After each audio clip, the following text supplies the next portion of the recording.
getting these sounds? I don't know. Anyway, what do we have in store for you today is the Zhizhen Zhang Novak Djokovic match. Oh, I'm live but on mute. That's but I'm not on mute anymore, right?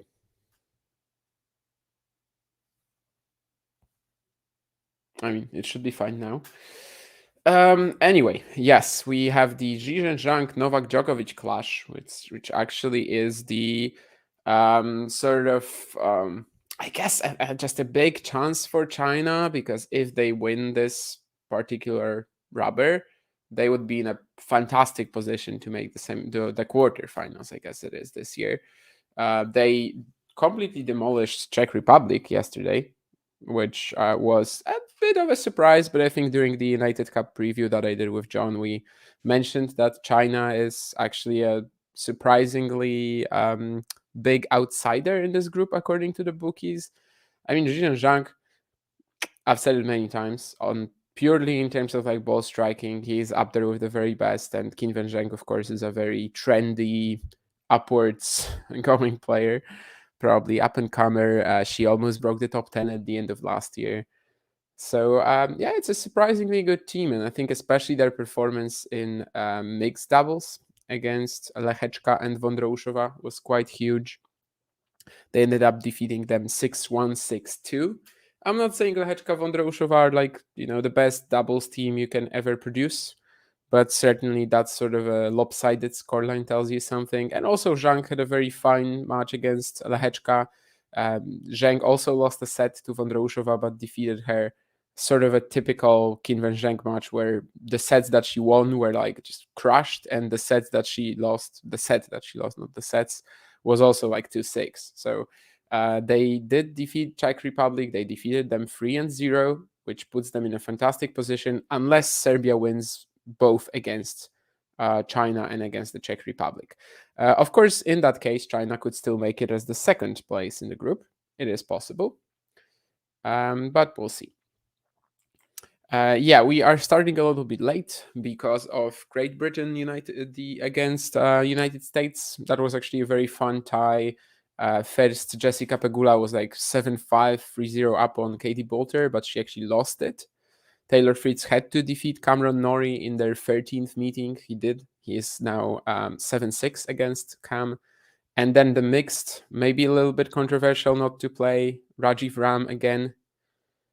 But eventually, as it ended up, they won, but it was for a set and a half. Fritz looked very out of place on the court, let's say that, and Skapski especially was like just his net presence. You could see all the doubles expertise he has. Katie Bolter as well, peaking throughout the tie, really, both against Pegula in the singles and also against, also in the mixed. But eventually, the Brits made some really sloppy errors in the second set tiebreak and lost the tie. It's a shame that Skapski's performance will mostly be remembered for this smash at 5-3 in the second set tiebreak, and not for how, for a set and a half, he was just completely outplaying the opponents. But well, it is what it is. We tend to remember the worst moments, or like the ones that stand out the most, rather than the whole vibe of the performance, let's call it. Anyway, Zhizhen Zhang, Novak Djokovic, obviously their first head-to-head meeting. Zhizhen Zhang, over the course of the past year, I think he's really used up all that, not used up yet, but I mean, he's used all that experience that he has gathered on the main tour to become a better player, simply, and to sort of just become less rough around the edges. There was a moment, definitely, in like February, March last year, when you could worry about him and think, is he really going to stay on the main tour? Because he's constantly losing matches from a set and a breakup, because he's playing like, brainlessly ball bashing, let's call it. But Zhizhen Zhang then sorts it out. He has that big run in Madrid. And I think since then, you could definitely say that he's been a threat to basically everyone he's played. Beat Casper Ruud, of course, at the US Open. That was the big one in 5 sets. But also the 2 great matches against Hubert Hurkacz at the end of the year in Shanghai and Tokyo. Shanghai he lost, Tokyo he won. And Novak Djokovic is, of course, a very different opponent. I mean, it is a huge step up even compared to these 2 that I mentioned. But I'm confident that Zhang will get some games of him. He's got that huge serve. He's got the amazing ball striking with like lots of raw power. I think he will get a set. I mean, I think he will get a few games here for sure. Taking a set already would be a huge achievement. If he wins this, this is absolutely amazing for China and really sets them in a wonderful position to make the quarters. But yeah, that of course would be one of the upsets of the year. I mean, and I think we could already say it with confidence that if Zhang pulls it off against Djokovic, and it's not a reflection of Zhang's ability, it's not a reflection of Zhang's upset potential either, which is really high generally. It's just the fact that he's facing Novak Djokovic.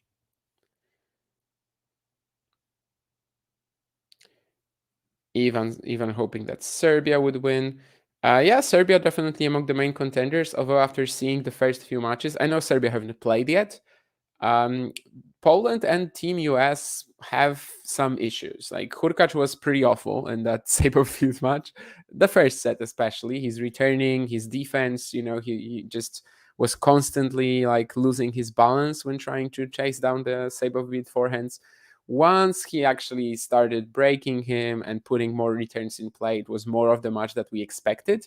But it wasn't a performance that really showed strength. It wasn't a performance like the ones that he had in the latter half of the previous season.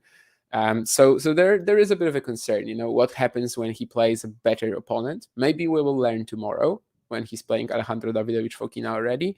Świątek, on the other hand, looked amazing. They also won the doubles against Haddad Maya Melo. And the Team US today was actually pretty awful, right? They're going to play Australia for first in the group. Poland is going to play Spain. Serbia, there's always that concern that, well, you've got Djokovic and what else? Personally, I'm definitely a much bigger on Danilovic than the average tennis fan. However, there's no denying that she's still the weak spot in the team. That's a super pass from Zhizhen Zhang. Maybe you could argue that the placement from Djokovic was a bit off there, giving it to the same corner and sort of just allowing Zhang to use that wonderful technique that he has when he's in a position like that, when he's just setting up for the stroke. He doesn't even have to move and just uses all that power plus skill. Anyway, yeah, the Team US just wasn't convincing today at all. Fritz also is apparently struggling with something with his leg. It's not super serious as he was still playing mixed doubles, but it is something to think about. So maybe it actually will be something like Greece, Serbia. But today is undeniably a big test for Serbia, because if they lose to China, they might be in real trouble, and they might not make the semis, the quarters at all. So, and now that Zhizhen Zhang blasts this huge forehand return at Djokovic's feet, he is 15-30 in Novak's service game. When it comes to who has the better shot at an upset, Zhang over Djokovic or Danilovic over Zhang, it's closer than most think, I believe. But you still have to go Danilovic, obviously. It's Novak Djokovic. I mean, it's so tough to beat the guy. On outdoor hard courts last year, he was something crazy, like 27-1 or something like that. Of course, it was only really the clay season where Djokovic was like, not winning everything literally last year. But then even on clay, he did win the most important title. So who cares about Banja Luka, and who cares about Rome if that's the case, if you're still winning the most important titles? And it seems like Djokovic will, with that very efficient play on the next 2 points, also get out of trouble here. Just good serving and then taking over with the forehand. Nothing crazy, but also didn't need it.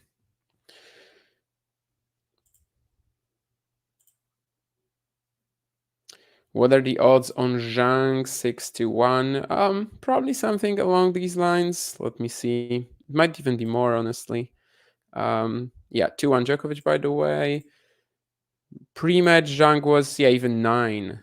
Yeah, that's harsh. Nine is harsh, but the opening odds were like 8, which is interesting that people actually bet on Djokovic at such low odds. You have to have such a huge stake to even earn something. But well, maybe I just don't know tennis betting that well.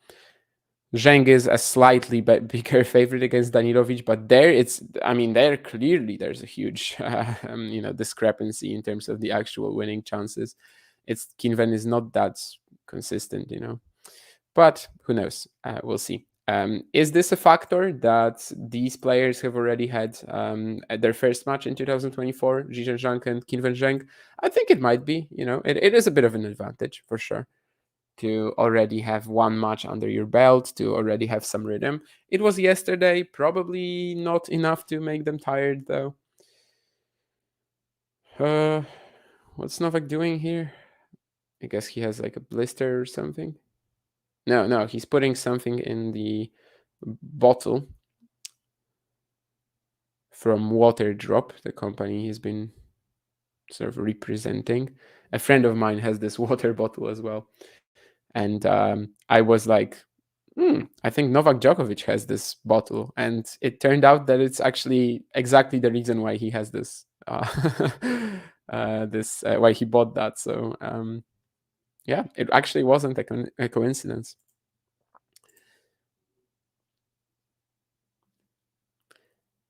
Yeah, Fritz edged ahead in his epic head-to-head versus Nori. Uh, I'm probably not gonna say much about that, but I honestly have not ever been excited for their matchup. I don't get how people do that. But sure, I mean they've played 13 times. It's a fun story, but did I actually enjoy the match?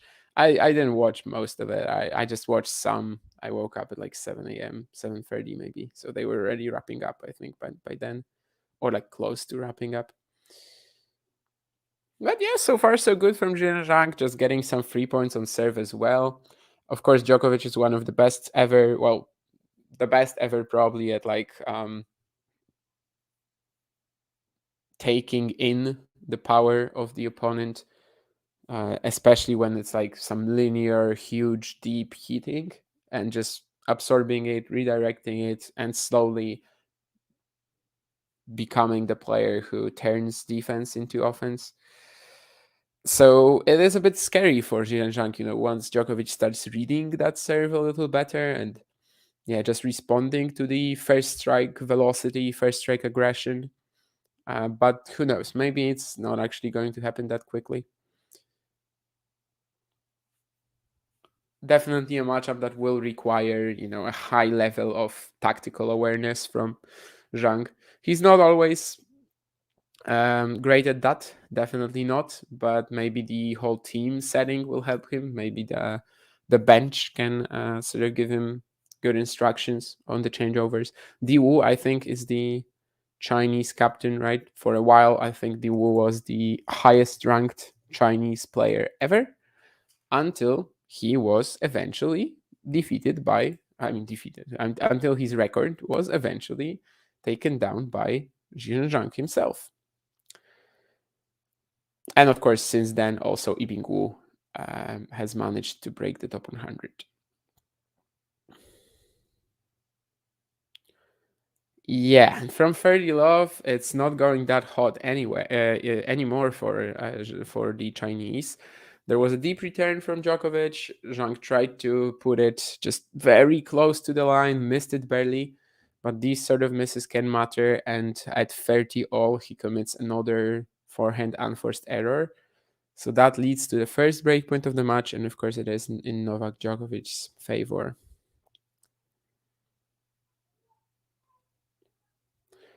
Big serve down the tee, Zhang. Actually, the reaction from Djokovic was pretty good. I guess he just didn't hit it cleanly, but he was there in time. But he misses the forehand return. Yeah, it got off the frame. We can see it on the replay very clearly.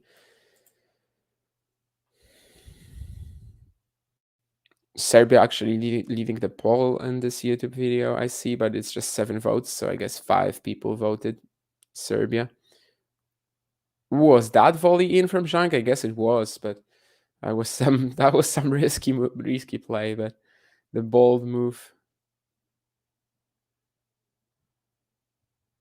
pays off in the end. Very similar to that previous point that he actually lost, where also Djokovic hits a deep return at his feet.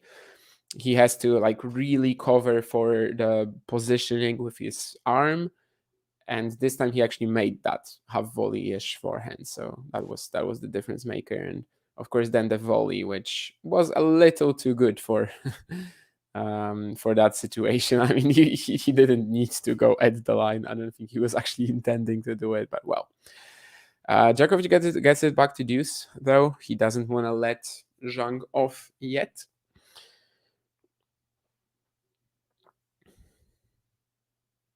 Novak as well starting this match, of course, so he would have quite a lot of scoreboard pressure too. And as you can see on the screen, by the way, 16 subscribers to 5,000. So we do have, the chance of getting there today. We would love to do it. You know what to do. And yeah, we might do it on Europe time. We might do it on Hawaii time. Maybe we'll also bend the rules a little bit. But it would be a cool milestone. Of course, if we don't get to 5,000 today, we will probably get it tomorrow or the day after. So it's not the end of the world, but it would be cool to get it just before the end of the year. Another huge serve from Zhang, but then the next point is a Djokovic masterclass.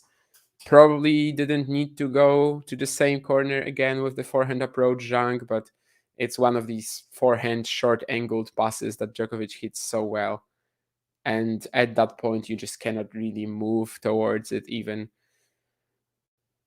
So again, deuce. And the last few points, it's only the big serving that's helping Zhang out.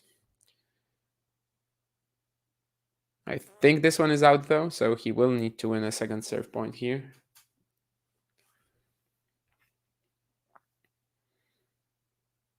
Goes for it, and yeah, that's a really nice play actually. Decided to go pretty deep out wide with that second serve. The return was deep, but again with that half volley-ish forehand, Zhang goes down the line very smoothly and gets the point.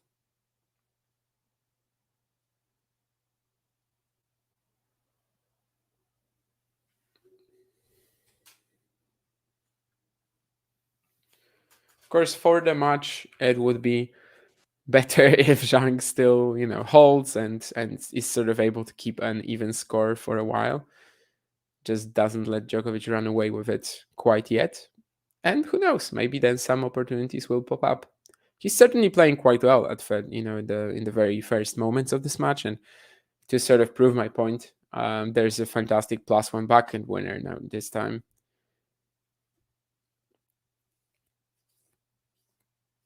Zhizhen Zhang style tennis sees the line, so he's gonna go for it. And yeah, it's just a blitzed shot. There's nothing that Djokovic can do. 2-all.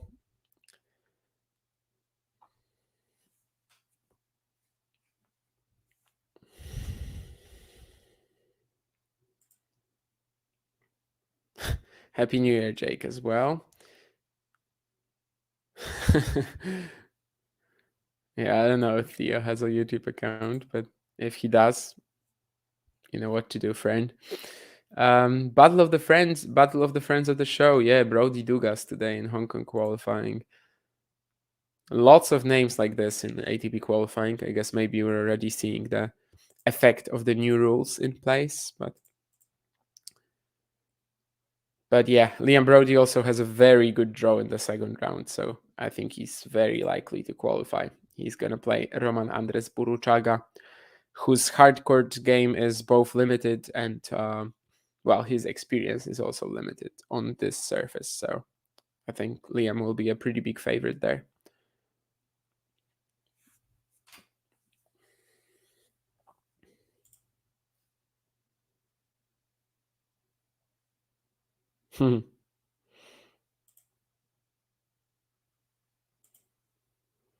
Yes, Buruchaga, Argentinian. His father scored a goal in the 1986 World Cup final, which is maybe why you're asking this, I'm guessing.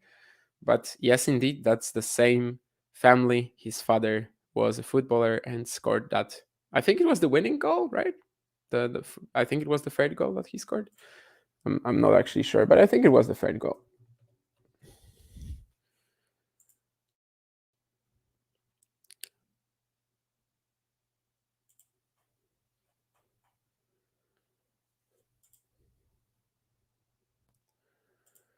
No, it's Buruchaga who got the winner. Actually, Valdano was the second goal. Can't answer the Rafa question as I didn't watch the doubles. Maybe John has, but I think he was sleeping, so probably didn't watch it either.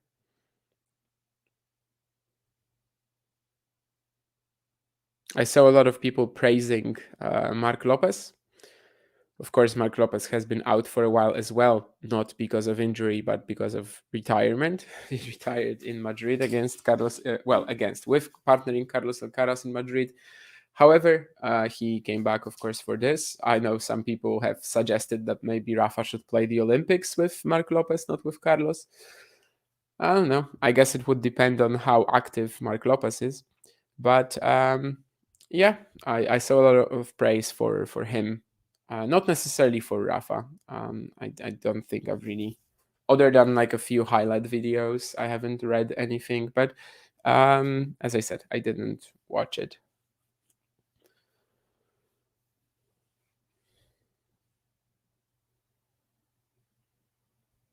That's a fun point. Zhizhen just out of position, goes for the forehand counter down the line, and Novak is there with this wonderful touch. Sort of has to bend the knees really low.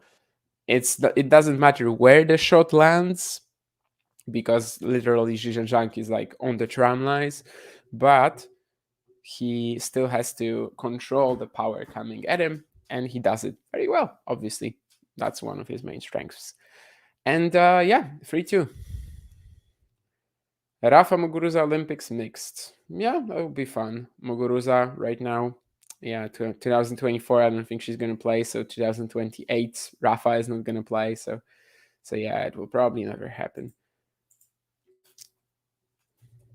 Has she played some mixed? I think I remember seeing her in some mixed, but I can't remember of whom that might have been. 2019, apparently, she played 3 mixed doubles slams.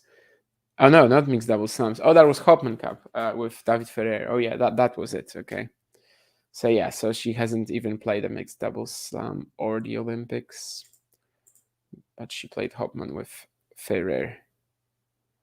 Yeah, that backhand winner, I saw it as well. Yeah, cross court. People were like freaking out in the comments. It was a good shot, of course, but it's like a bit of a, oh, Rafa, rather than, well, it's actually sensational. But it was a good shot, obviously. One of these backhands cross court sharp angle that he wouldn't have hit like before 2018, 19.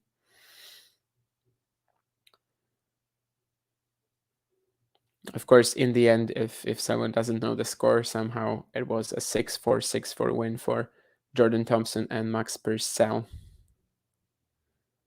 Is that out, really? Oh, that's a bit unlucky. +1 backhand from Zhizhen goes just a little wide.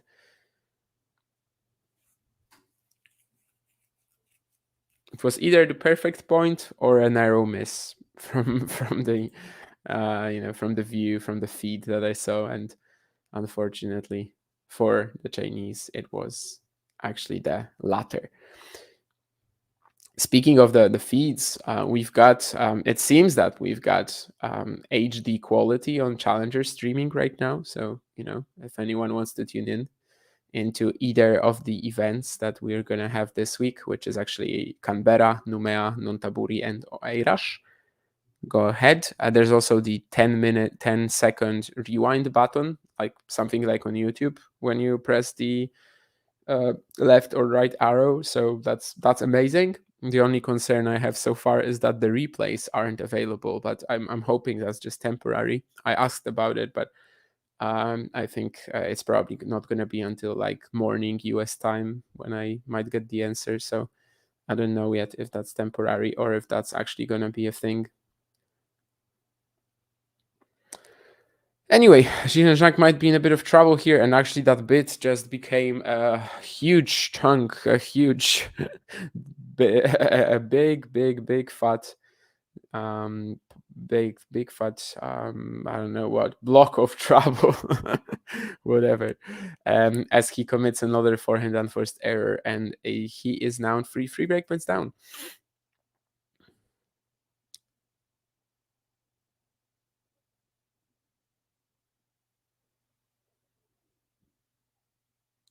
And Djokovic has him on the move, and that's never going to end well for Zhang. Eventually, he is a little, even though it was directed pretty much at him, he is late into his forehand corner again. And Djokovic breaks to love. So this really, fell apart so quickly after that initial first point miss, where Zhang just narrowly misses a +1 backhand winner and then never really had a chance for any of the other points. They rallied for a few shots, and then Zhang made the error literally every time. Especially on that last ball, you have to credit Djokovic though. It wasn't exactly an error that Zhang made solely because of wanting to be too aggressive or something, wanting to pull the trigger too early.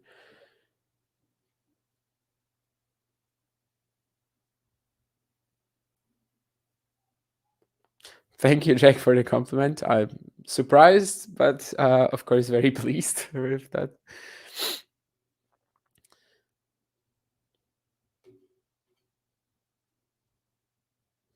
Have a good sleep. 3 hours. Not too much, but I guess you gotta be, you gotta get some sleep before New Year's Eve today.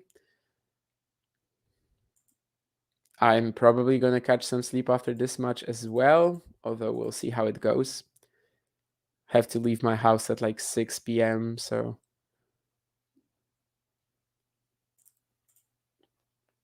there might not be that much time to do it, but we'll see.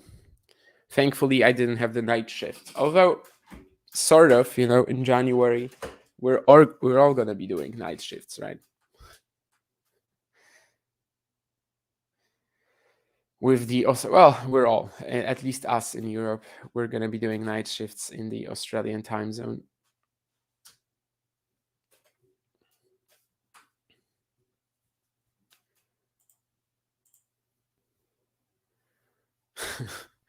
Can you watch tennis at your night shifts, Jake? Because that could be really helpful in Australia, right?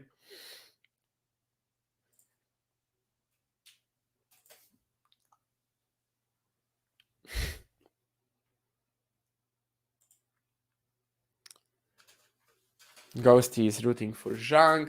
Of course, I'm rooting for Zhang as well. At least to make it competitive.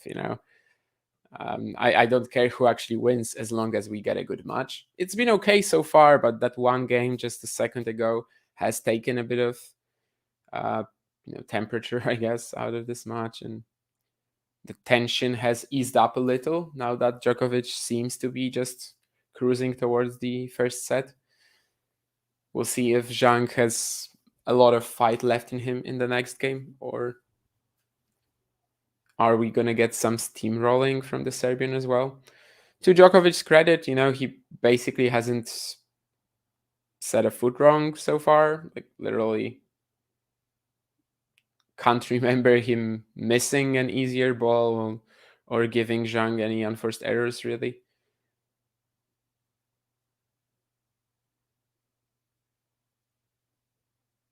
Everything that Zhang has won so far, he had to win for himself, just like the point just now, which was a nice return one to punch.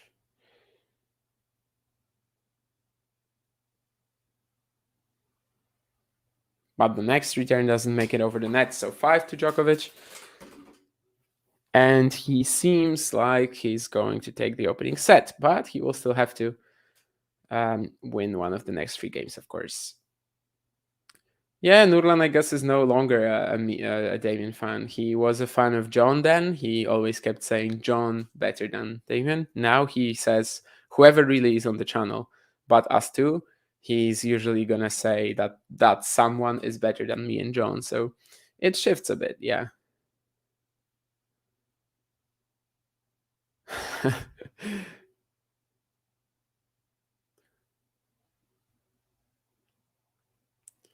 Yeah, time zone math is horrible. I remember once I missed by like 6 hours because I convinced myself that the recording or whatever was going to be at midnight and it was actually at 6 p.m. for me.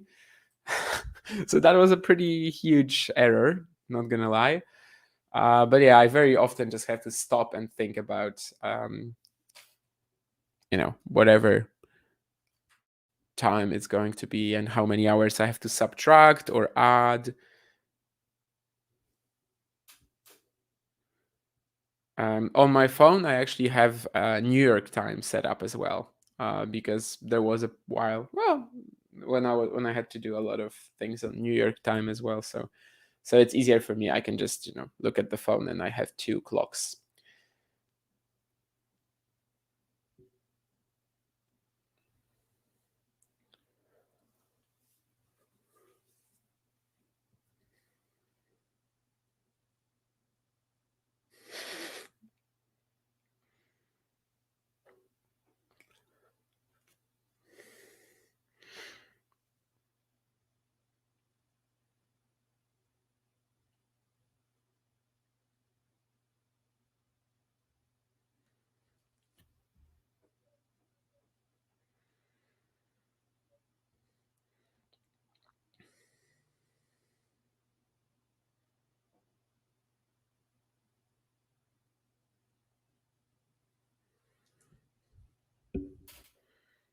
Some big serving early on in this game from the Chinese. He gets 30 love up. Another one, but he will have to finish it off. Goes for a drop shot, which is actually a surprising call. I think Djokovic wasn't exactly expecting it either, and was good enough. So 40 love up, and it seems like there is a lot of fight left in Zhang in this set. It's just a question of whether he's going to be able to secure a break.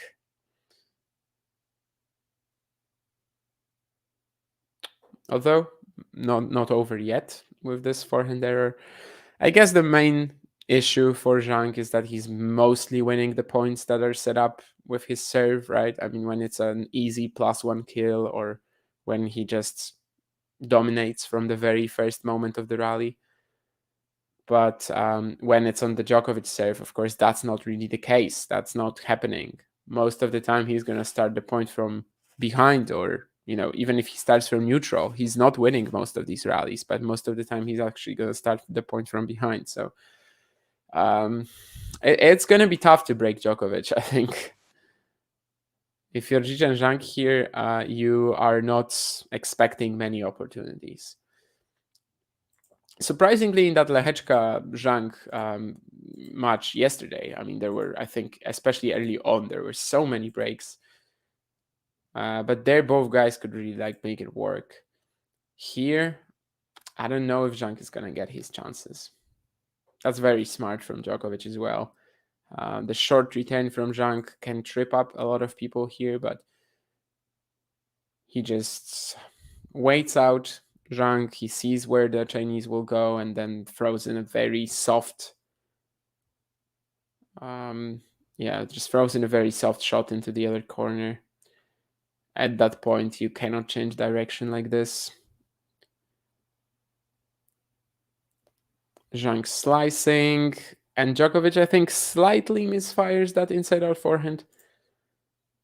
So finally, there is an error that Djokovic just kind of gives Zhang away for free. Sort of. Yeah, I'm checking up these stats that I mentioned from Lehechka Zhang, but I'll do that in a second, I guess.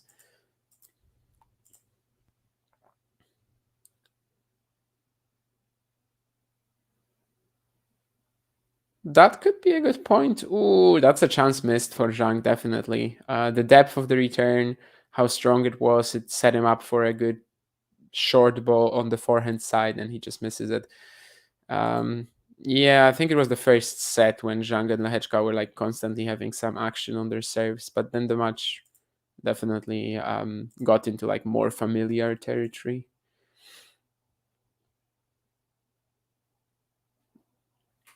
Unreturned serve, and Djokovic has 2 set points to secure the opener for Team Serbia.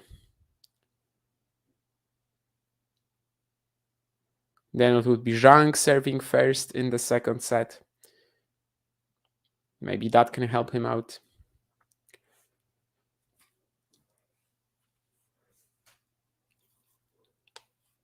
To sort of keep himself in the game for a little while longer.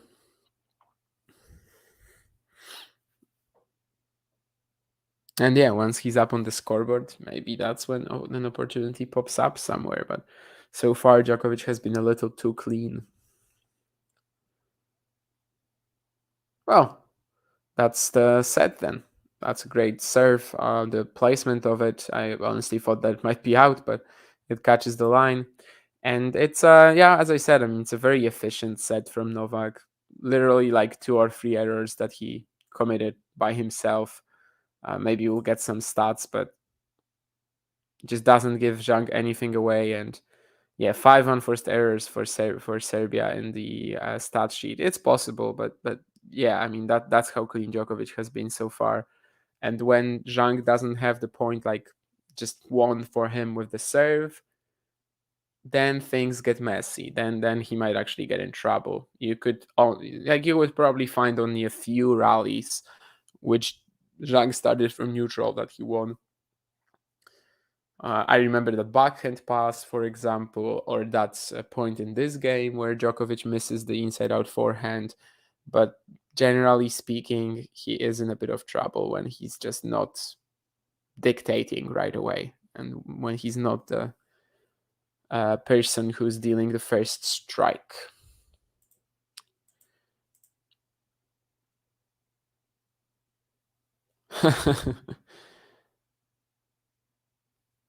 If Zhang wins this in an epic 4-hour match, we might make okay. Yeah, the 4-hour match has just gotten a lot less probable, mostly because the set was so short. But who knows?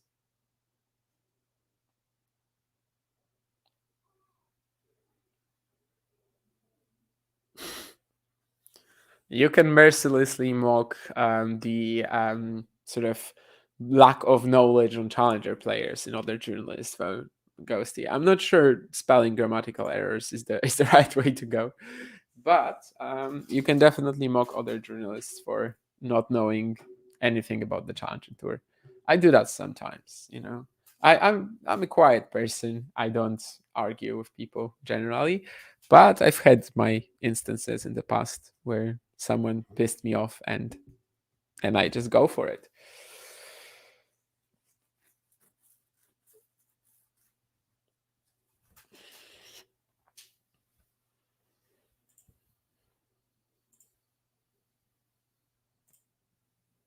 Today, by the way, I don't know if that's a topic you are interested in, but today is Kamil Majchak's first match back after the doping suspension.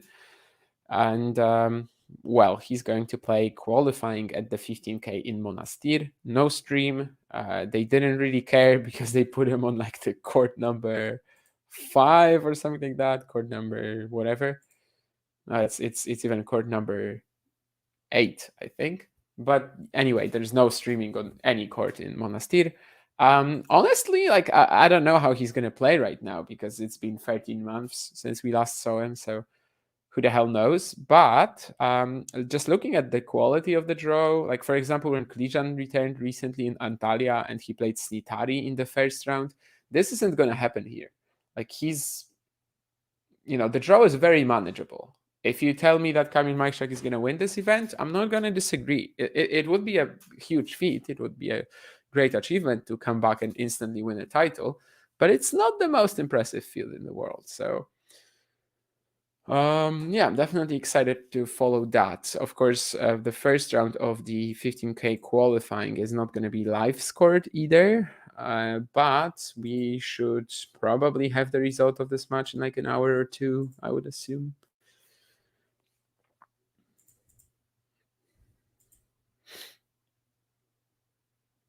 Three rounds in an ITF 15K qualifying and then 5 in the main draw. So winning the title will require 8 wins in 8 days from Kamil.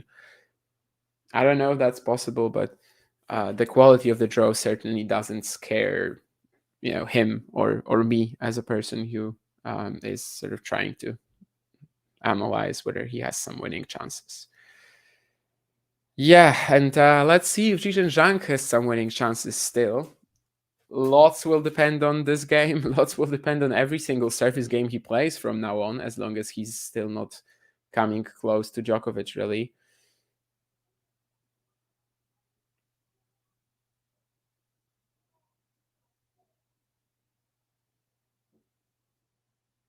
It's a great backhand down the line, but of course it's nothing for Djokovic. No, it actually falls out. So Zhang is rewarded for this shot, which would have been pretty brutal if Djokovic just got it back on the baseline as it initially seemed. Yeah, 40-30 has an opportunity to clinch the game, and we all know that it's really important for the rest of this match, for the tension to stay here, for Zhang to win this game.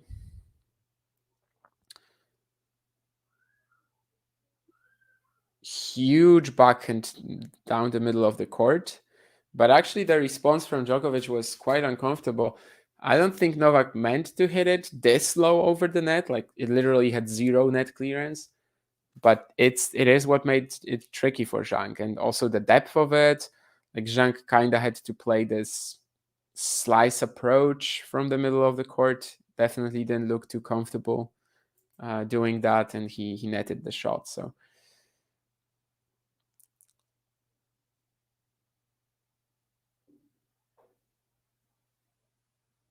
again, backhand cross, and he tries to switch to an inside-out forehand, nets it. And that's breakpoint Djokovic. And these are tough times for sure for the Chinese.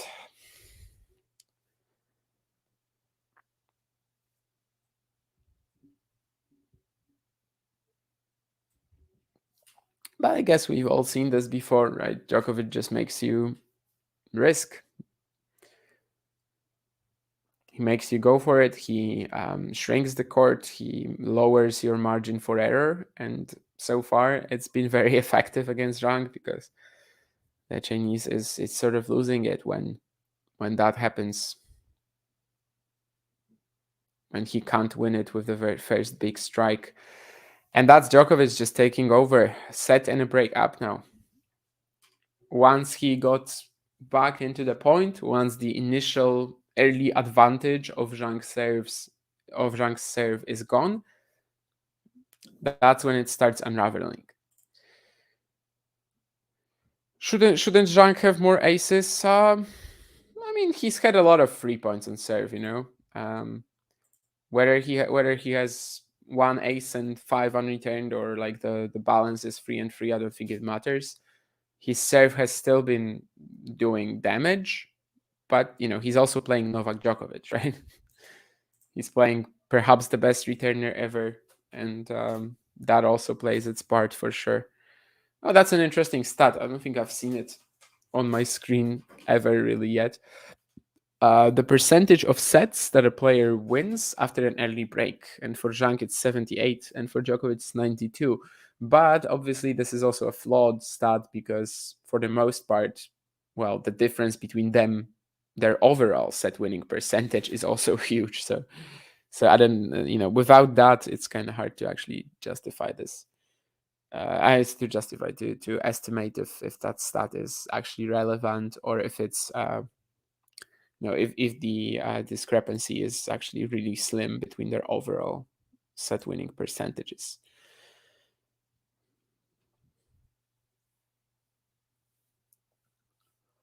But I guess what Ghosty said about Zhang having like less aces than Djokovic. This is the sort of thing we've been talking about for years, right? That Djokovic is basically the best baseliner in the game, the best returner, and he's also like a top 10, 15 server. So how do you beat that guy? I don't know. And certainly Zhizhen Zhang doesn't have the recipe today so far.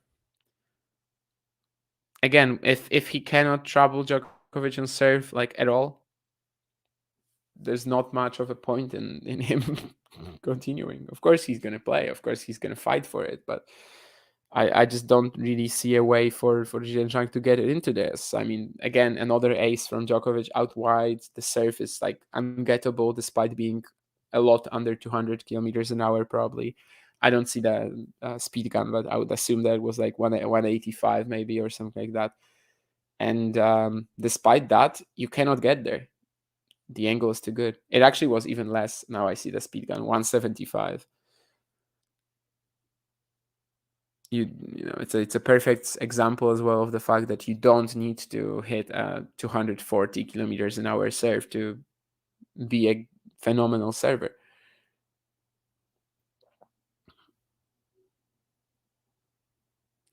That was some good opportunity for Zhang to just get a point on the board in the game, but he misses the finishing volley. It was pretty tough though, under the net. Djokovic on the slide covers it with the backhand counter, just all day long. And even though the quality of the return was so high, Zhang still cannot convert that point. 6-3 to love. From the last 7 games, Zhang has only won 1. So let's see if he can get back to, winning some games and actually get back to coming close to Djokovic at least making it to a point where Djokovic will have to serve it out to win the match. So far, it's not going too great either. The moment Zhang loses the initiative in the rally, the moment he is the one who sort of has to scramble to get to a shot, Djokovic just takes over so quickly, and he wins the first point in this game. Unless if I didn't state it too clearly.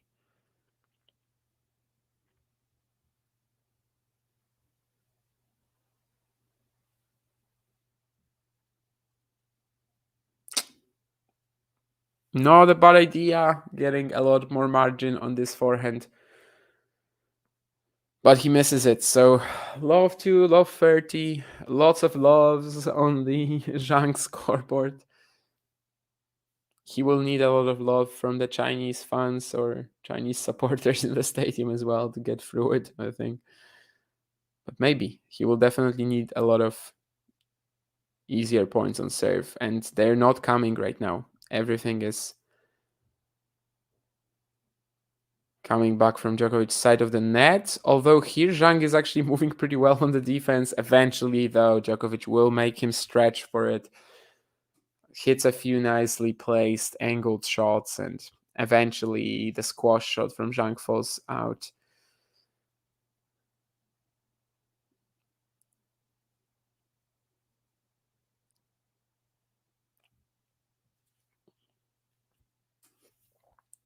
I don't know what it is. I mean, today I guess we could have expected it, but I don't know what it is about the matches that I've been doing recently. But they basically have just one winner by the, I don't know, end of the first set. It was Davidovich Fokina Sejbovils 2 days ago. What did I do yesterday though? Uh, Jesus, I cannot even remember. What were the matches yesterday? Must have been something in the No, it was in the at night actually. Greek Sport Route, yeah, and Greek Sport as well went away very quickly there. Maybe Zhang hasn't said the last word yet, though. He saves 2 breakpoints. How else with huge serves? That's only the only real thing that's working for Zhang right now. But even when the serve is good, Djokovic just takes it like it's nothing, and gives you a good return. 2 breaks up now in the second set, Djokovic, and this is a bit of a masterclass, not gonna lie. Maybe not necessarily the flashiest, maybe not the most explosive. It's not a performance that instantly you're like, oh wow, that guy has just played a stunner. But if you think about it, I mean, he hasn't really done anything wrong. He's literally just making it so tough for Zhang to win the points.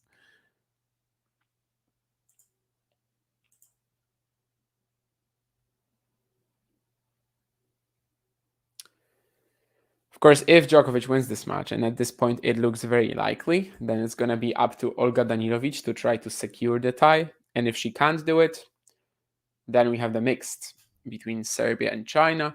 I'm assuming that Djokovic will play. Well, I mean, I think that's a very clear assumption. If the mixed is important, then surely Zhang and Zhang will also compete. Serbia, I guess they have a few options.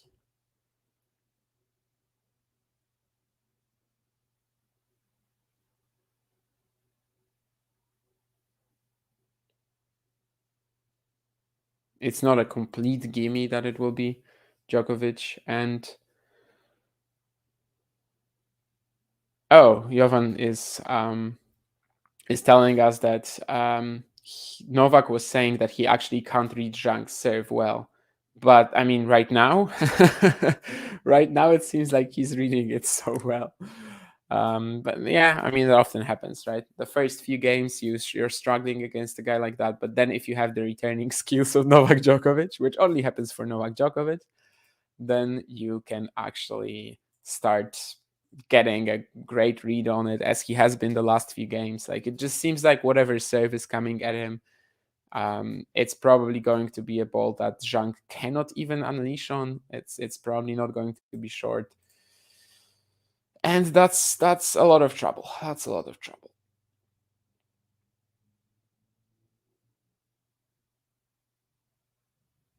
How many players in the world can even compete with Djokovic right now? Ghosty was asking. Alcaraz, Sinner. I don't know. I mean, Rune for sure. I mean, he's played them so many times, and it was close every time, right? The last year. Is that it? I think it might be it, right? Medvedev, I want to see it again. Like, after the U.S. Open final, as I said, I have PTSD.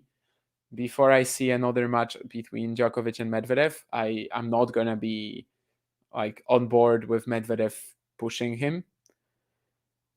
I have to see it first. I'm sorry. And otherwise, yeah, maybe Hurkacz actually, if he just serves very well. Someone who has a huge serve, but at the same time also a baseline game. So maybe if Shelton gets a lot more experience and like gets his game to a point where yeah, maybe that's possible. Zverev playing well, that's possible. But yeah, I would say generally like Alcaraz, Sinner, Rune. That's probably the answer right now of players who can keep up with Djokovic if he's playing well.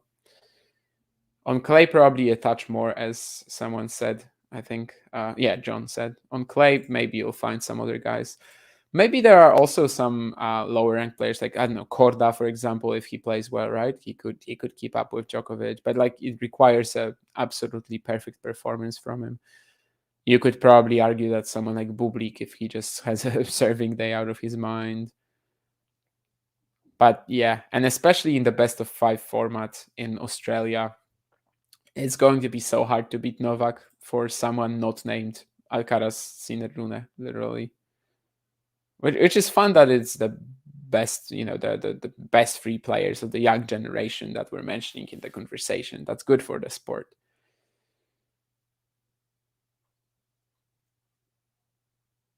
Thank you for the sub as well. Yeah, Ben Shelton said Surav, and it's possible that Shelton will get to a point like this soon. That maybe he could have that sort of a combination of a massive serve to just get a lot of free points, but at the same time also the baseline game and the returning skills, the athleticism. Shelton's peak game potentially could be among that group, yeah, but of course he's still not like there yet at the moment. Where are we going to see Ben Shelton? Actually, I don't even know. Is he playing something this week? I think he is, right? Oh yeah, he's playing. He's playing Safiullin tomorrow, right? In Brisbane. I was doing some work relating to this match earlier, and I actually forgot. But yeah, he's playing Safiullin in Brisbane tomorrow. That's a very good match right away. Obviously, Safiullin Shelton was a challenger final in 2022. Chicago. Shelton was up a break in the third set and lost, but it was a great match from both, and also Shanghai this year, right? I mean, this year. No, well, a few months ago, Shanghai third round, another Shelton Safiullin match. So they're forming a bit of a rivalry. Zhizhen Zhang, I mean, can you keep going? Can you win a game? Can you get on the board in the second set? That ace says maybe you will, but it is still 30-15. And it's definitely worrying for the Chinese that recently it's just the big serving that's giving him points. Anything else has been, I don't even want to say failing him, because it's just Djokovic serving too well and just, yeah, playing that efficient percentage tennis on the attack as well, not only on the defense. When Djokovic is back into the point, it's usually over in a couple of shots as well. And like it's going to be like this with this one as well. Honestly, lots of players could also take notice of how Djokovic hit that last volley. There's no need to do anything with it. Like, whichever type of volley you're going to choose here is going to give you the points. So Djokovic just plays it as safe as he can.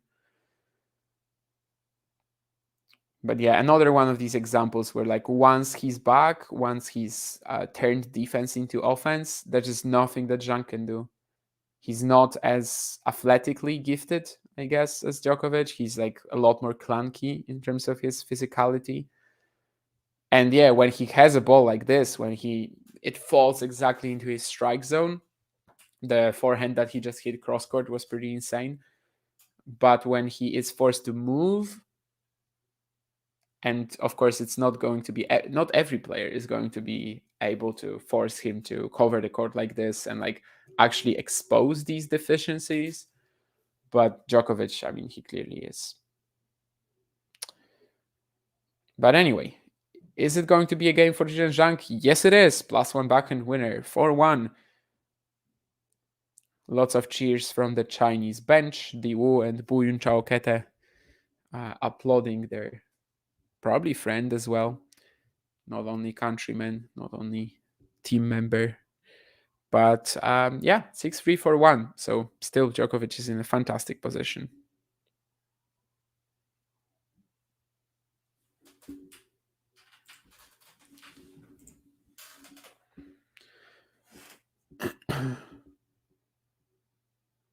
Do you think Wu Yibing would have done much better? I kind of doubt it.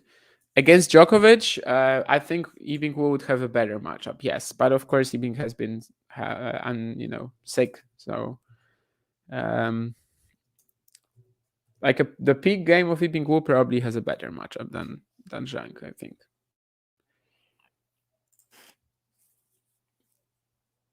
It's faster, more versatile, has better hand skills. Wouldn't be as outmatched, I guess, in longer exchanges. But of course, Djokovic would still be the favorite, needless to say. But well, that's not really even a question here, given that Ibingu is not part of the team and I think he's still trying to get back in shape. So obviously that's a career that's been just absolutely tormented by injuries, but the talent is there. Yeah, Ibingu is not even signed up for anything in the next couple of weeks. Well, only the Australian Open main draw, but he's not going to make it. He's only 24th he's 24th on the alternate list. So he's not even signed up for the qualifying for the Australian Opens. It might be long before we see him on the court again. Who knows? Still no withdrawals from the Australian Open main draw, by the way, which puts Dominic Thiem as the first alternate. I mean, I would guess that he makes it eventually, but still no one has withdrawn. I don't know if he's scared already. Probably not. I mean, during the first 2 weeks of the year, someone will get injured or someone will decide that he's actually not going to play. Double fault from Djokovic. I think he's going to change his racket now. And yeah, we'll see if he can actually finish this off cleanly or if Zhang still pushes him here. Novak Djokovic wanted to make sure he would finish the match before the New Year's Day celebrations. Yeah, sure. How late is it in Australia right now? I think he's got a high chance. Although actually he's going to be playing the mixed, right? So you're right. He will have to also force Danilovic to either lose very quickly or also or win very quickly. Perth time. Let me check that. In Perth currently it's 4 hours and 30 minutes until New Year's Day. That could be tough, depending on how long the women's singles is. Also, depending on the mixed, of course. Even with the deciding point and the super tiebreak, the mixed can be like an hour and a half, and also you have a bit of a break, right, between the singles and the mixed. So, so I don't know if he'll make it. Let me check who's nominated for the mixed. By the way, I wanted to check that earlier, but I forgot. Yeah, Danilovic and Djokovic. I don't know if they're gonna switch it up. I think they have like Stevanovic as well, right? But it's questionable who's gonna be better in mixed. So yeah, Stevanovic, Nikola Catic. Catic could be played, but I think if the rubber matters, it's definitely going to be Djokovic anyway.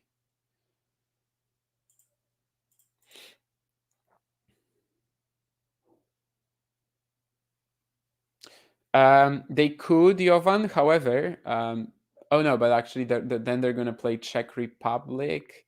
Would they be qualified then if they? Huh. Because the second place ranking matters, right? So that's why you have the incentive to actually play every single time, like your best team in mixed. Because if you finish second place in the group, then the ranking determines who is the fourth team from one city to qualify for the quarterfinals. So there is a bit of an incentive for Djokovic and Danilovic to still play, or Djokovic and Stefanovic.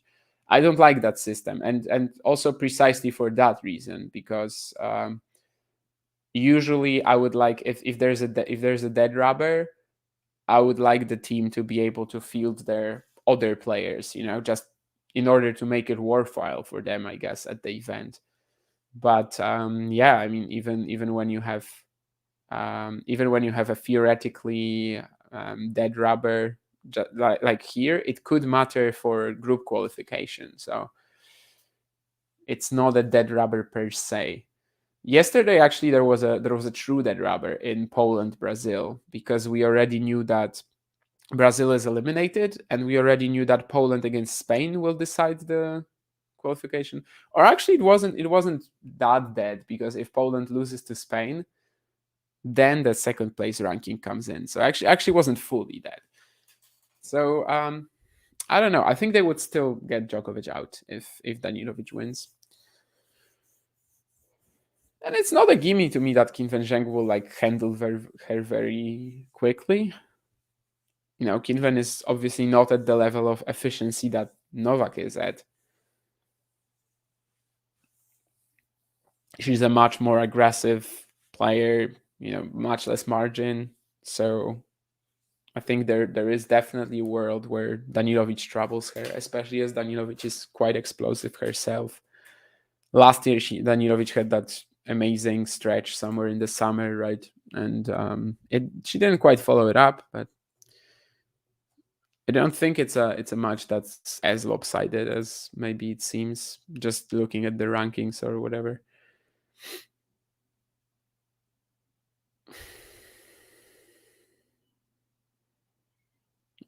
Another real clinic from Djokovic here in terms of how to take over the point from an aggressive player who hits a big serve, and then finish it off as well with like no BS. He just goes to the net and plays the volley that is both safe and at the same time absolutely ensuring him the point. That's of course another thing that Novak likely wouldn't be able to do like 10 years ago, but now he absolutely has that ability as well.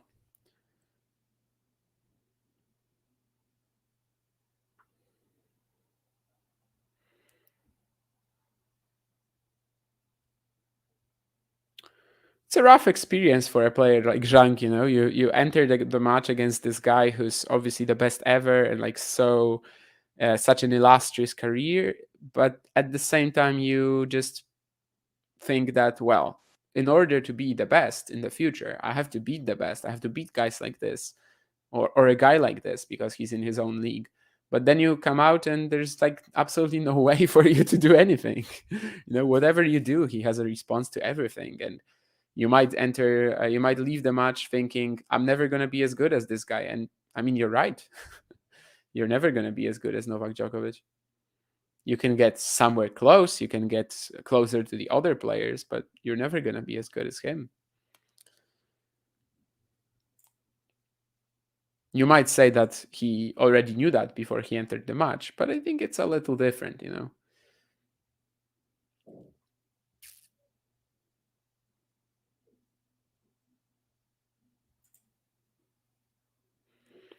It's a little different to see it firsthand that just assume it. And of course, being a top 100 tennis player, you're probably very ambitious. I mean, you wouldn't have gotten this far if you weren't.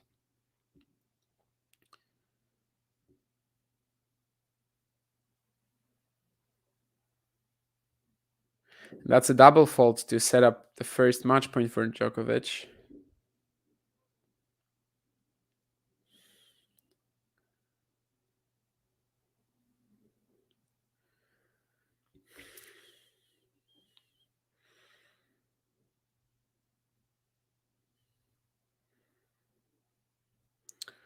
That's a miss. Djokovic tries to counter with the backhand on the slide and hits the net. Of course, it still probably doesn't matter in the long run, but that's a bit of a free error. I mean, it for most players this is a forced error, but because Djokovic is like barely missing a shot, I would actually classify it as unforced. You know, when he misses a shot like this, why did you do that? You have the ability to make this shot all the time. And this will set up Zhang for another game point with another great serve. So who knows? Can he get the second game in the on the board in the second set? We'll probably need another big serve. And it's on the second now, so that's already trouble for Zhang. I will actually find the stats on that in a second, but I'm assuming that his percentage of points won after the second serve is really low. Yeah, and then that point again shows you how that is possible, you know, basically. Um, Once the early advantage is gone, the point is over. Djokovic will just sort of slowly outmaneuver Zhang and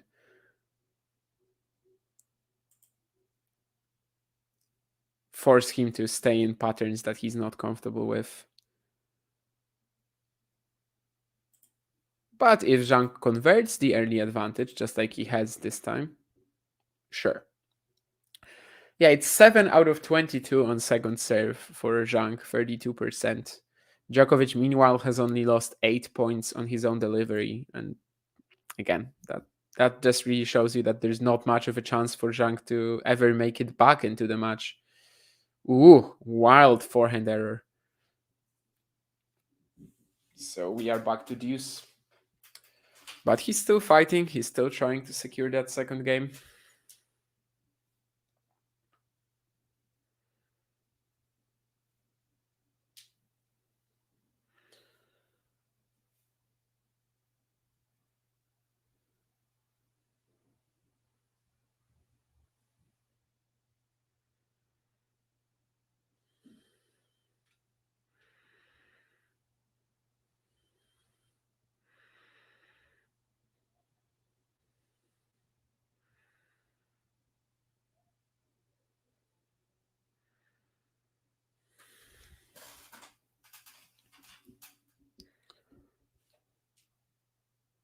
Will he finally get that game? Yes, he can. Big serve out wide, +1 backhand, and then Djokovic tries to lob him, but it's going to be long. So 6-3, 5-2, and can Zhizhen Zhang finally trouble Djokovic on return? We will see after the break. But as I said, I mean, so far just 8 points lost by Djokovic on his own serve. I think in how many games? 8 games. So yeah, it's basically 1 point per game. And I don't think these points ever really amassed into like a deuce. I think maybe there was a 30 on serve. 40-30, I think, on Djokovic's serve. I think that happened even in the previous game, but otherwise nothing really.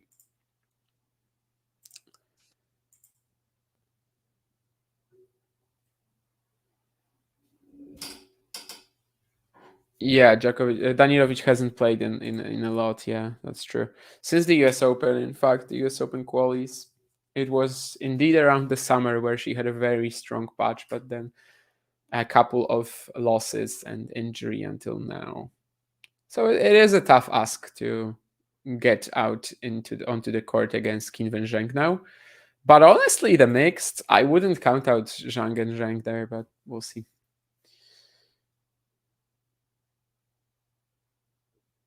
Nori's Twitter feed.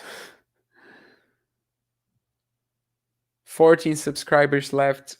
I don't know. Maybe we'll get there throughout the day, but the best chance is probably on stream. So this might be one of your last opportunities to get to get your subscription in during the stream, since Djokovic is going to serve. And well, from what we've seen so far, you gotta back him to serve it out. He has been a bit scary on his delivery, and well, he's gotten us used to that as well already. But that's an error, maybe. A couple of deeper baseline shots from Zhang, and the Djokovic forehand has one of the few cracks that he's had so far in this match.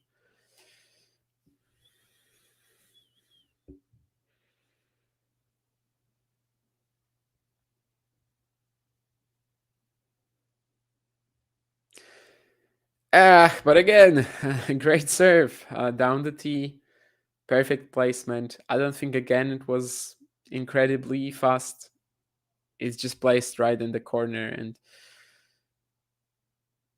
right when there's a glimpse of an opportunity for the Chinese, Djokovic instantly erases it. Yeah, 190 down the tee. Obviously, that's not massive in the modern game. A lot of women can hit it like that as well, but Djokovic just places the delivery so well. The spot serving and the variety of it as well is quite insane.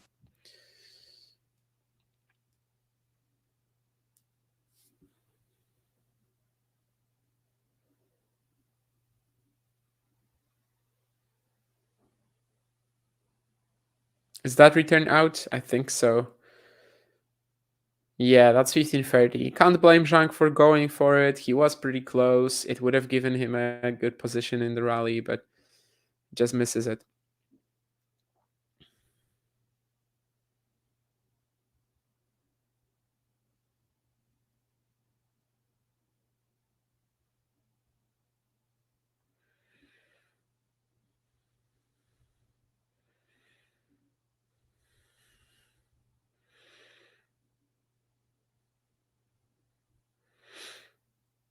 Phew.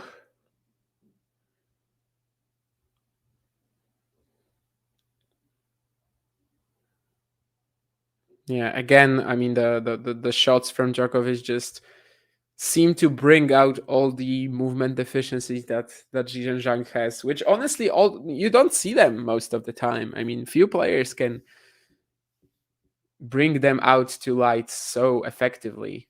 Of course, Djokovic on match point just decides to serve and volley and commits one of the most, well, yeah, probably the most awful unforced error he's had all match. But well, a little bit of showboating in a way. I tend to do that too. Like when I have 2 or 3 match points, I tend to serve and volley as well on the first one.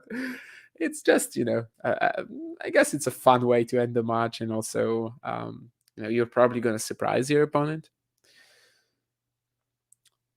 But in this case, certainly didn't work out. But yeah, I mean, again, there's that serve down the tee, and there's nothing that Zhang can do. 6-3, 6-2 Djokovic. What a perfect start to his campaign. Again, there's no real finish line in sight in terms of the end of his domination, and yeah, he's started 2024 as well as he's finished 2023. So, well, he's finished 2023 by blowing 3 match points against Yannick Sinner, but I mean overall, you know. And yeah, that there's really nothing that Zhang could do in this match. He couldn't have played better. I'm not saying he was playing the best match ever or something like that, but he was playing at a very solid level. He was playing his brand of tennis, but there's just nothing that he can do against Djokovic in this matchup. Kind of depressing for him, probably. Kind of depressing for us because the match wasn't that competitive, but it was a clinic. It was a masterclass. Kudos to Novak Djokovic. Kudos to Zhizhen and Zhang as well for giving his best and staying remotely close, as close as he could have gotten, really. And yeah, we'll see you guys on some other stream. And keep subscribing. 5K is doable today. I believe in it. Even if it's going to be Hawaii time zone, I believe in it. See you. If you enjoyed this video, make sure you hit that like button. Don't forget to subscribe and click that notification bell so you don't miss out on all things tennis.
Ready? Play.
caldo. Mi ventilato.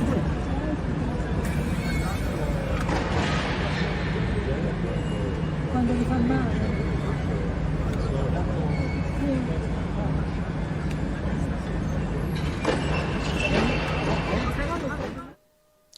If you enjoyed this video, make sure you hit that like button. Don't forget to subscribe and click that notification bell so you don't miss out on all things tennis.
Ready?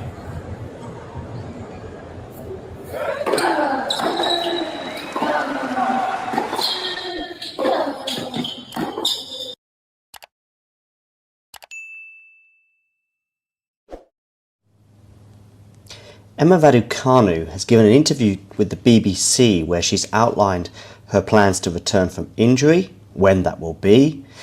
She's also explained what she's been up to whilst away, and she's been watching much tennis. She's also got an answer for the critics, of which some are on social media, but also, of course, many within the media. And she's also explained which is the slam that she would most like to win. What is her ultimate dream in tennis? So as I say, the interview was given to BBC London earlier on today, where she outlined her plans to return to next season, and also how she would one day love to win Wimbledon. So she will make her return to tennis next season after struggling with injuries mainly since May. She obviously had injuries since then, but she hasn't played since May. She withdrew from the Madrid Open, I think on the eve of the tournament, to basically have some operations. She's missed 3 of the 4 Grand Slams. She did play in Australia, where she lost to Coco Gauff. And of course, just a couple of days ago, she dropped out of the world's top 200 and did confirm in this interview with BBC London that she will not be returning to the tour until next year. Britain didn't make the Billie Jean King Cup finals, which will take place in Seville in the south of Spain in November. Also, she has no hope of making the WTA finals, also in November. So she confirmed that next season will be her return to tennis. 20-year-old also said that the slams are obviously finished now, but it has been difficult to watch them go by. She was just said, "I want to stay in my lane as much as possible and keep focused on my recovery," were her exact words. The 20-year-old has been hampered, though, by injuries since winning that US Open title in 2021, when remarkably she managed to qualify and go all the way to the title without dropping a set in New York. She also made British #1 at one point as a result, but has not gone beyond the second round of any Grand Slam since that mesmeric, incredible run 2 years ago, when she became the first British woman in 44 years to win a major singles title since Virginia Wade. She was also asked about how she deals with criticism, and Raducanu had this to say: "The fact they are still talking about me, even though I'm not at these events, is just a compliment. Someone told me once, for example, 'Worry when they're not talking about you,'" she added. Raducanu has, of course, returned to the practice court. We did see some glimpses of her playing some short tennis in August, for example, the first time since she underwent surgery earlier on this year. And in fact, she only did play 10 matches in the first 5 months of the year. She said she does hope to return to better form and fulfill her Wimbledon dreams. "Wimbledon is the dream," she said, "and always has been growing up." Of course, she's from the UK, so it makes sense. She said, "It's the ultimate dream to win Wimbledon." Back in May, she seemed to undergo 3 successful surgeries. She said that she underwent the surgeries on both of her wrists and her ankle in a letter posted on social media. In fact, she said at the time, "It's safe to say the last 10 months, so that would have been the summer of 2022 until these surgeries in May of this year, have been difficult as I dealt with a recurring injury on a bone of both hands," she said at the time. She said she tried to manage the pain and play through it for most of the year, but in the end it was just getting too much.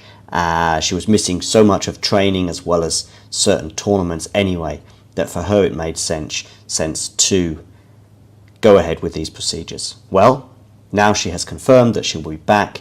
I would imagine, therefore, for the Australian swing, maybe United Cup, end of December, beginning of January, perhaps, for the 250 in New Zealand or elsewhere.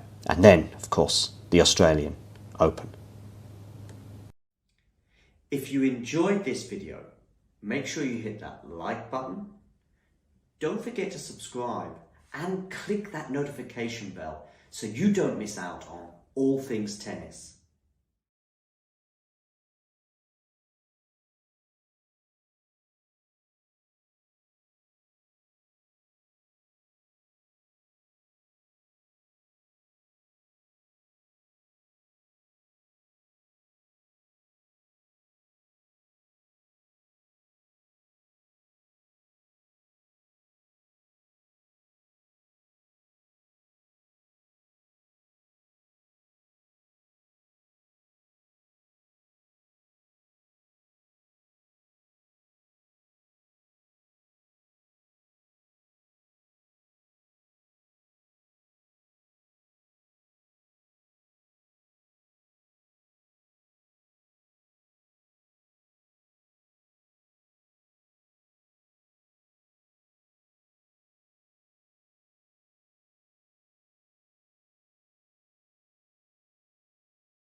Hi Novak.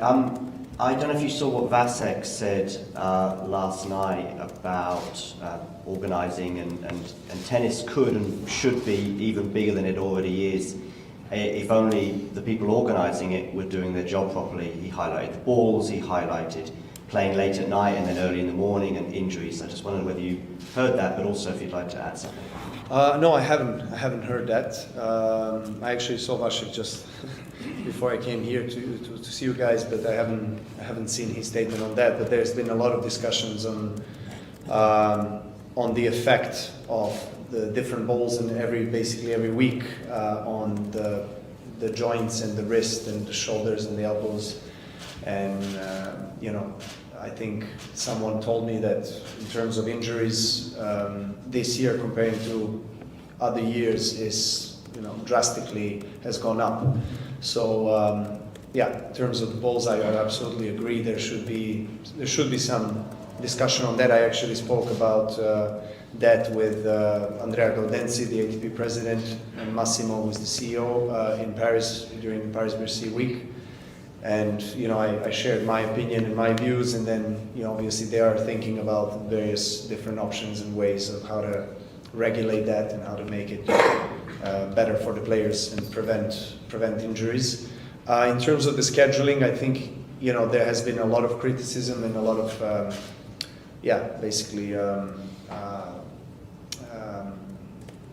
players complaining about it. So I think that should be addressed in a proper way. Obviously, Davis Cup and ITF is regulated differently from ATP Tour and from Grand Slams. You have different governing bodies, different schedules, different broadcasting demands. In the end of the day, we know that the TV is the one deciding, fortunately or unfortunately, but there has to be more, I guess, thorough discussions on that as well.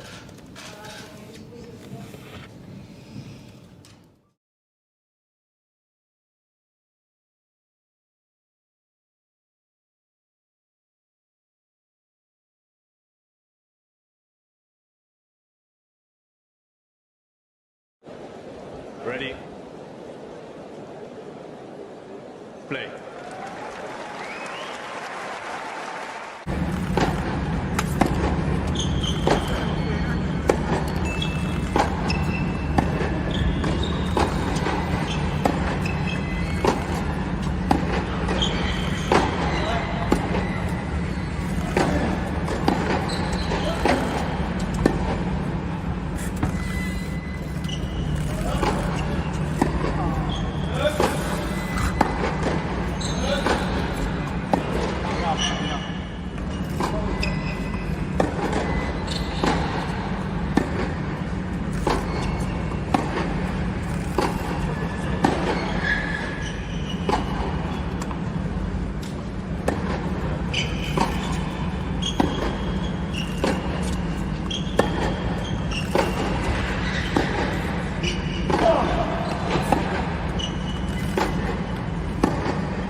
Quando mi fa male.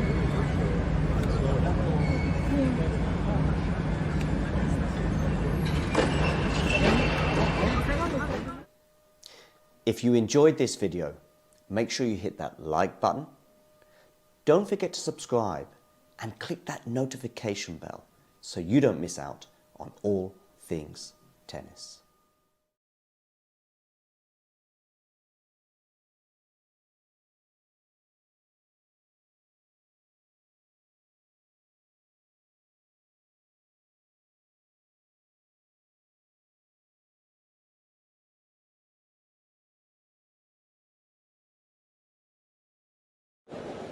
Ready. Play.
Quando mi fa male.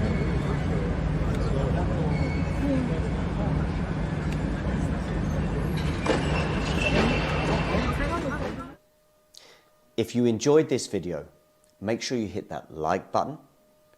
Don't forget to subscribe and click that notification bell so you don't miss out on all things tennis.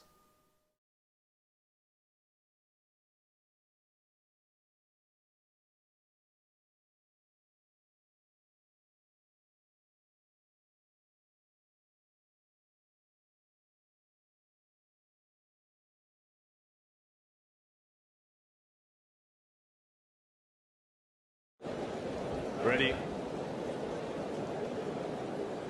Play.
gli fa male?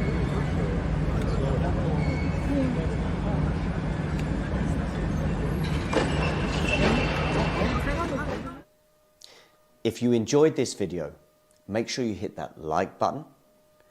Don't forget to subscribe and click that notification bell so you don't miss out on all things tennis.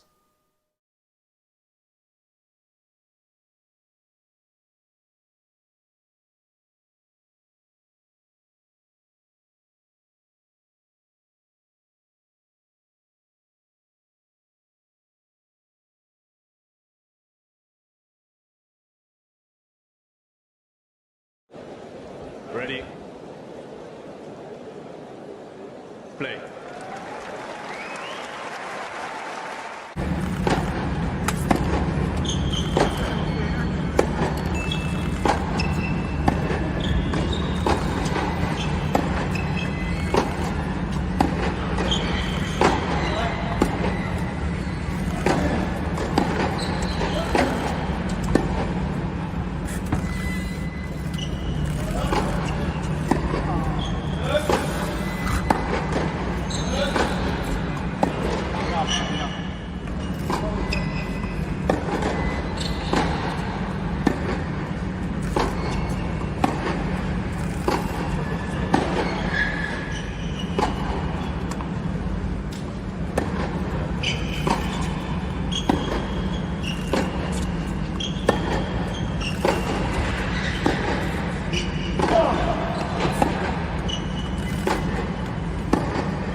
Quando gli fa male?